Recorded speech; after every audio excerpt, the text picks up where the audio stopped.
North Bengal যাওয়ার জন্য অনেক ট্রেন আছে, বাট ডুয়ার্সে যাত্রাপথে সব থেকে সেরা সাথী আমাদের 13149 কাঞ্চনকন্যা এক্সপ্রেস। সবুজে মোড়া চা বাগান, সেবকের ঘন জঙ্গল, তিস্তা নদী আর পাহাড়ের হাতছানি, এই সব কিছু একসাথে উপভোগ করা যায় এই জার্নিতে। তো শুরু করা যাক আজকের এই জার্নিটা। Welcome to Nobel stories and আজকে আমরা এখন চলেছি শিয়ালদা অ্যান্ড আমরা যাচ্ছি north Bengal. And north Bengal যাওয়ার জন্য আমরা ধরেছি আজকে কাঞ্চনকন্যা এক্সপ্রেস। সো কাঞ্চনকন্যা এক্সপ্রেসে চাপা যাক। এই ট্রেনটা করে আমরা যাব নিউ মাল জাংশন।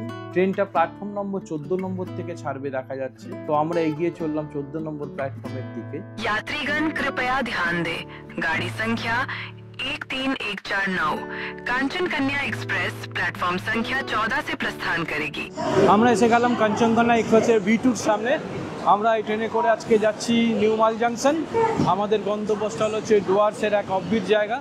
আমাদের এই জার্নির সাথে এবার আমার ছোট শালি ও তার মেয়ে সঙ্গী হবে। তারা বর্ধমান স্টেশন থেকে চাপবে আর আমরা শিয়ালদা থেকে চাপছি।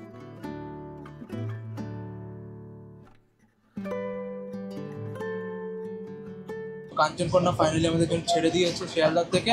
অ্যান্ড আমাদের প্রথম স্টেশন আসছে বিধাননগর। তো বিধাননগরে নামবো অ্যান্ড আমরা এই কাঞ্চনকন্যা ট্রেন জার্নিতে এটা চেষ্টা করবো যে আমরা সব কটা স্টেশন যেন নামতে পারি। কেউ না কেউ নামবে আমাদের মধ্যে। আমাদের 4 জন আছে, মা, বাবা, আমি, আমার ভাই। তো কেউ না কেউ সব কটা স্টেশনে নামার চেষ্টা করবে। অ্যান্ড দেখি এটা হতে পারি কিনা, কারণ রাত্রিবেলা তো আবার ঘুমাতেও হবে। তো দেখা যাক এটা কী হয়। আমাদের সিট ছিল B2-তে, একসাথেই 4 জনের সিট ছিল, সাথে আরও 2 জনের সিট ছিল। তারা 2টো বাচ্চা, তাদের মা বাবাও সাইডে ছিল। এই 2 বাচ্চা এত মজা করছিল, এত দুষ্টুমি করছিল, এদের দেখতে দেখতেই আমাদের সময়টা কি সুন্দর কেটে যাচ্ছে। হ্যাঁ, আমরা ট্রেনে চেপে গেছি। তো কাঞ্চনকন্যার মধ্যে কোনো প্যান্ট্রি নেই। সো দেখি কিছু খাবার দাবার অর্ডার করে। না, তো বর্ধমানে কিছু লাস্ট স্টপেজ হলো, বর্ধমানে কিছু খাবার দেবে, না হলে আপনি পুরো খাবার কিছু পাবে না। না, এই ট্রেনটার প্রথম স্টপেজ হলো বিধাননগর, কিন্তু বিধাননগরে এসে দেখলাম যে ট্রেনটা পুরোটা প্ল্যাটফর্ম পায়নি। তো ফাইনালি অর্ডার করে দিয়েছি। আমি দেখি বর্ধমানে আমাদের জন্য খাবারটা আসে কি আসে না। বিধাননগরের পরের স্টপেজ হলো দক্ষিণেশ্বর। ট্রেন দক্ষিণেশ্বর ছেড়ে দিল, পাশেই আমাদের মেট্রো লাইন। আমরা এখান থেকেও ট্রেন ধরা যায়, একটা অল্টারনেট পাই যদি কারো অসুবিধা হয়। এই মেট্রো করে এসে এখান থেকে একদম কানেক্টেড প্ল্যাটফর্মটা, মেট্রোতে কানেক্টেড প্ল্যাটফর্ম। এখানে এসে এখানে এই সেই গেট, এই গেট থেকে নামলে নিচেই মেট্রো। এখানে লিফট আছে, লিফটে দিস ইজ দ্য বিখ্যাত সেই স্কাইওয়াক। এই স্কাইওয়াক দিয়ে সোজা চলে যাচ্ছে। গঙ্গার উপর দিয়ে যাওয়ার সময় ফুরফুরে হাওয়া বইছিল, খুবই সুন্দর লাগছিল সেই মুহূর্তটা।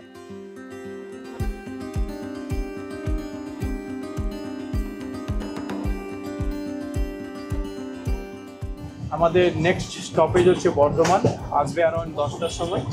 আর আমরা বর্ধমানে আমার শালিও উঠবে।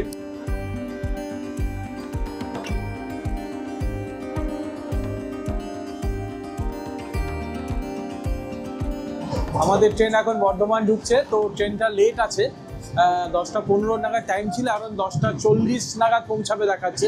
আনাদার 20 কিলোমিটার ফ্রম বর্ধমান আমরা। তো আমরা এখন যাচ্ছি 13149 কাঞ্চনকন্যা। তো এটা around 640 kilometre from Sealdah to Kanchankanya, এই নিউ মাল জংশনের। সকালবেলা 9টা 15 আমাদের নিউ মাল জংশনে নামার কথা। তো দেখি কটায় পৌঁছে। এখনই লেট, অলরেডি আমরা 25 থেকে 30 মিনিট লেট চলছে। আশা করি সকালে সেটা মেক আপ করে নেবে রাতের মধ্যে। ট্রেনের মধ্যে তো খুবই মজা আসছে। অ্যান্ড আমাদের যে কোচের মধ্যে যে বাচ্চারা পড়েছে, সেরা সারাক্ষণ শুধু লাফালাফি করে বেড়াচ্ছে। ওদের দেখে দেখে টাইম কেটে যাচ্ছে, বোঝাই যাচ্ছে না কখন টাইম শেষ হয়ে যাচ্ছে। অ্যান্ড এখন আমি এক্সাইটেড হলাম, আমার খাবারের জন্য খুব খিদে পেয়েছে। অ্যান্ড যদি ট্রেনে খাবারটা চলে আসে, অ্যান্ড ওরা আমাকে ফোন করে বলেছে যে আমার বার্থডে দিয়ে যাবে। তো দেখি বার্থডে আসে কিনা, ওটাও একটা এক্সাইটমেন্টের ব্যাপার। অ্যান্ড আমার এটাও চিন্তা যে সকালবেলা আমরা কী খাবো, মানে সকালবেলা তো কোনো প্যান্ট্রি গাড়ির কোনো ব্যবস্থা নেই। তো সেটাও দেখা যাবে। বাট এই ট্রেনটা খুবই পরিষ্কার এখনো অবধি। 3 AC-টা তো খুবই পরিষ্কার আছে। বাথরুমটা একটু ইউজ করেছে, ওটাও ঠিক আছে। অ্যান্ড ভেতরে কোচগুলোকে বারবার ক্লিন করে দিয়ে যাচ্ছে। অ্যান্ড ওভারঅল এই ট্রেনটা আমি বলতে গেলে একটা খুবই ভালো ট্রেন নর্থ বেঙ্গল যাওয়ার জন্য। অ্যান্ড নিউ মাল জাংশন যাওয়ার জন্য তো একটাই ট্রেন আছে, এটাই। অ্যান্ড এটা খুবই ভালো ট্রেন, কিন্তু লেট হবে কিনা সেটাও একটা বড় ব্যাপার, বিকজ এই ট্রেন শুরু হতে না হতেই লেট হয়ে গেছে। বর্ধমান স্টেশনে দেখি প্ল্যাটফর্ম নম্বর 1-এর ট্রেনটা নামলো। আমরা নামবো ভেবেছিলাম, কিন্তু মুষলধারে বৃষ্টি পড়াতে আর নামা হলো না। আর শালিদের কোচ ছিল A2 আর আমাদের ছিল B2, মাঝখানে প্রায় 6টা কোচের ব্যবধান। তাই ওদের সাথে ফোনেই কথা বলে আমরা সেরে নিলাম, বললাম সকালে দেখা হবে, রাত্রি আর তাদের সাথে দেখা হলো। সো আমরা বর্ধমান এসে গেছিলাম, আমাদের খাবার এসে গেছে। আমরা যে অর্ডার করেছিলাম মোমো এসে গেছে, একদম পুরো বার্থে দিয়ে গেছে, তো সেটা খুবই ভালো। এখানে একটা নর্মাল স্টেশন থেকে কিনলাম, এটা মশলা ধোসা, এটা খুবই বাজে খেতে। সো ওভারঅল ঠিক আছে, ট্রেনের মধ্যে আর কি পাওয়া যেতে পারে। অ্যান্ড এখন শোবার তৈয়ারি চলছে। জোম্যাটো থেকে যে খাবারটা দিয়ে গেছিলো সেটা আমরা খেয়ে আর বিছনা করে শুয়ে পড়লাম, কেননা আমরা খুব এক্সাইটেড ছিলাম সকালে উঠে নর্থ বেঙ্গলের মোহময়ী রূপটা দেখার জন্য।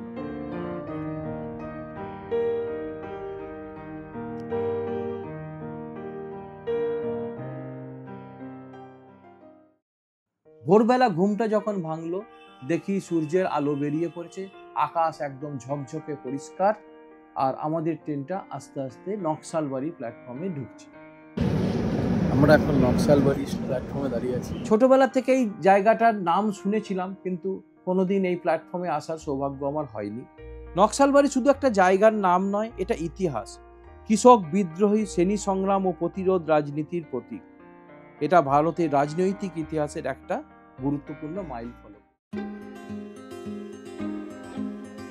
Good morning. তো আজকে সকালবেলা উঠলাম, মানে এটা হলো আমাদের প্রথম স্টেশন, অ্যান্ড এটা হলো বাগডোগরা। এখানে হল্ট মানে 2 মিনিটের আছে, তো ট্রেনটা মানে তাড়াতাড়ি ছেড়ে দেবে, তো চেপে যাব। বাট ফাইনালি আমরা নর্থ বেঙ্গল পৌঁছে গেছি, অ্যান্ড খুবই ভালো লাগছে। ওয়েদারটাও ভালোই আছে, এখন বৃষ্টি তো কিছু হচ্ছে না, হোপফুলি এমনি যেন থাকে সারাক্ষণ, অ্যান্ড বৃষ্টি যেন না ঝেলতে হয়। তো চলো ট্রেনে চেপে যাই, আবার ছেড়ে দেবে না তাড়াতাড়ি।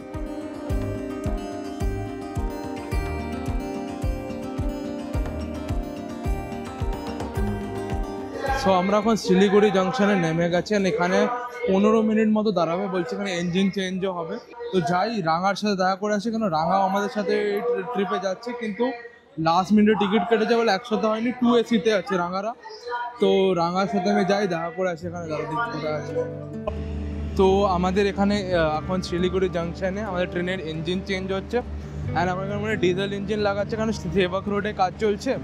তো এখন এখানে ডিজেল ইঞ্জিন লাগিয়ে আমরা এমনি করে আসলাম, আবার এই রাস্তা দিয়ে এই দিক দিয়ে চলে যাব, মানে যেদিকে এসেছে এত দূর হবে, আবার অপোজিটে যাব। তো এই সামনে ইঞ্জিনটা লাগছে, তো একবার ইঞ্জিনটা লেগে যাবে, তারপরে ট্রেনটা এখানে ছেড়ে দেবে। তো চলো ইঞ্জিন লাগাটা দেখে আসি।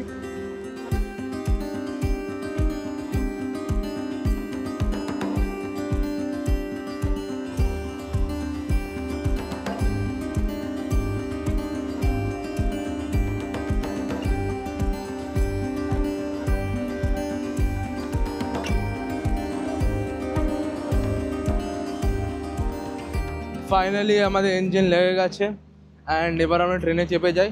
তো যাই আগে রাঙার সাথে আমরা দেখা করে আসি, মাঝখানে ডিটুর হয়ে গেছিলো, রাঙার সাথে দেখা করে নিই, তারপরে আবার নিজেদের সিটে যাবো অ্যান্ড জার্নিটাকে কন্টিনিউ করবো।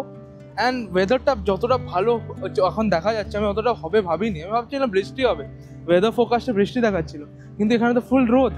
তাও দেখি নিউমাল জাংশনে কী অবস্থা, কারণ হচ্ছে ওখানেই আমরা নামবো। তো চলো যাওয়া যাই রাঙার কাছে আগে।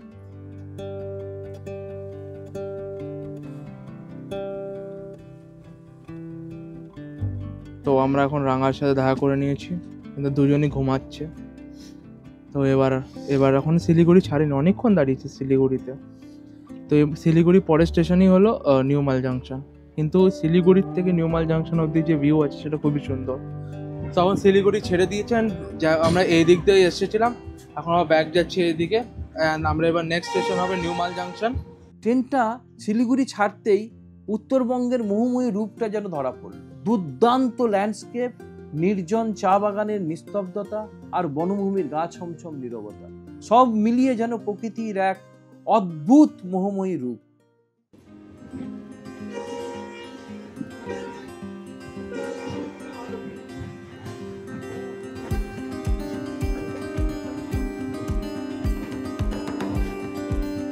আমরা এখন জঙ্গল পার করে করে যাচ্ছি, and the view here is just amazing.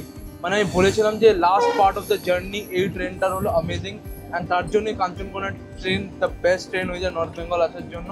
And এখান থেকে তুমি যে ভিউ দেখে বুঝতেই পারছো যে ভিউটা কতটা সুন্দর। তো আমরা যখন শালিদের সাথে দেখা করতে গেলাম তখন ওখানে গরম সেদ্ধ ছোলা বিক্রি হচ্ছে। তারা লেবু, লঙ্কা, পেঁয়াজ, সেও ভাজা দিয়ে বেশ মেখে দিল, খেতে খুব সুন্দর লাগলো। সাথে আমরা নিলাম চা। জঙ্গলের ভেতর দিয়ে আমরা যাচ্ছি এখন, ট্রেনটা আস্তে আস্তে চলছে, সাথে গরম ছোলার ঘুগনি, লঙ্কা, সেও ভাজা দিয়ে জবরদস্ত টেস্ট।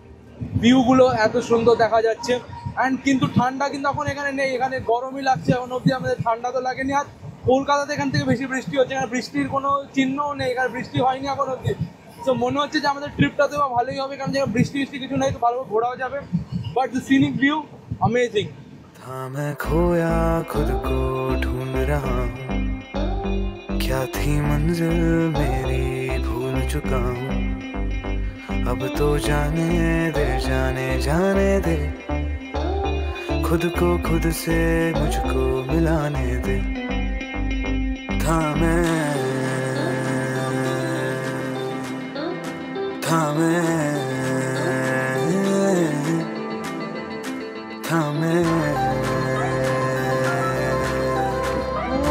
खुद को खुद से मुझको मिलाने दे।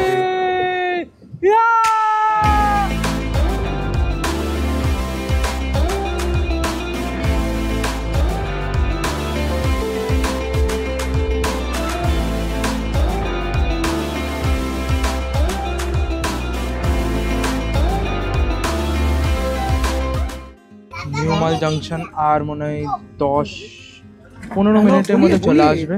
অ্যান্ড ভিউটা যেমন বলছিলাম অ্যামেজিং হয়ে গেছে, অ্যামেজিং লাগছে দেখতে।